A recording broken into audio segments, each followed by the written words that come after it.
Ayun, assalamualaikum warahmatullahi wabarakatuh. Magandang hapon mga kapatid. Punta tayo ng palengke. Tayo na bangos na ulak. Titinulan na lang tayo.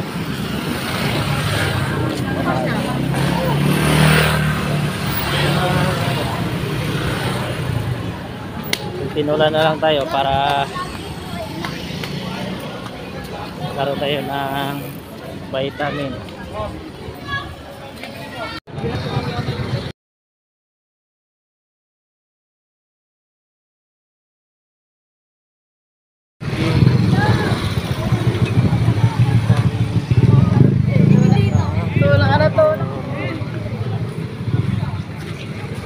Ilan? Pakilo isa tayo.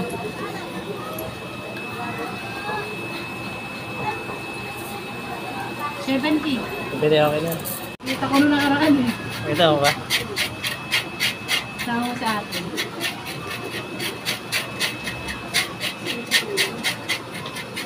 Bossing pili lang boss. Ilan? Wala na boss, mura na po yan. Mura na po yan boss. 300 po yan kanina boss. Pinapabot ko na lang kasi wala na kasi. Ilang ate ito ba? Lima. Ha? Lima. May ano? Dos. Wait lang. Bossing ilan? So alhamdulillah, nasa bahay na tayo at kailangan natin lutuin yung binili natin na bangos. So ito yung mga lamas natin.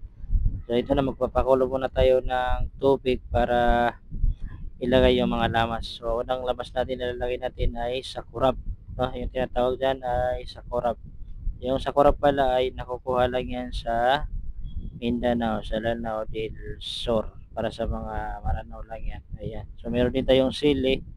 Ayan, mga tanglad saka sibuyas. Mashallah, napakasarap yan mga kapatid sa Islam. Sa lalaki pala ay kailangan ay marunong tayo magluto dahil ang mahal na Propeta Muhammad sallallahu alaihi wasallam ay siya po ay tumutulong sa gawain sa bahay.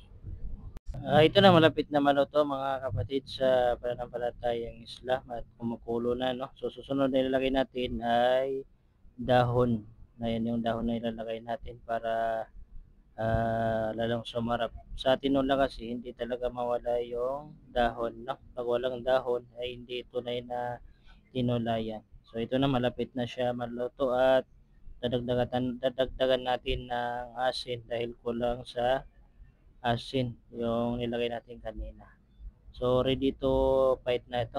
Hanggang dito na lang yung ating video. Assalamualaikum warahmatullahi wabarakatuh.